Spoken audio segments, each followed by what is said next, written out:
Hello, আসসালামু আলাইকুম সবাইকে।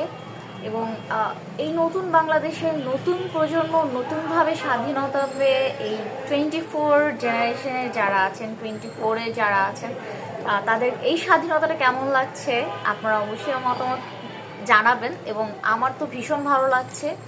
তারুণ্য প্রজন্মের এই প্রথম এইরকম একটা উদ্যোগে সারা বাংলাদেশটাকে নাড়িয়ে দিয়েছে এবং এত সুন্দর একটা স্বাধীনতা আমরা পেয়েছি।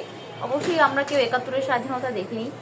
আমরা ওই সময় আমরা এই তথ্য প্রযুক্তির যুগে এই ডিজিটাল বাংলাদেশে এসে আমাদের স্বাধীনতাটা আমরা এইভাবে ছিনিয়ে নিব, এইভাবে পাবো যেখানে আমাদের বাক স্বাধীনতা ছিল না, যেখানে আমাদের কোনো কথা বলা কোনো কিছুরই কোনো স্বাধীনতা আমরা পাইনি।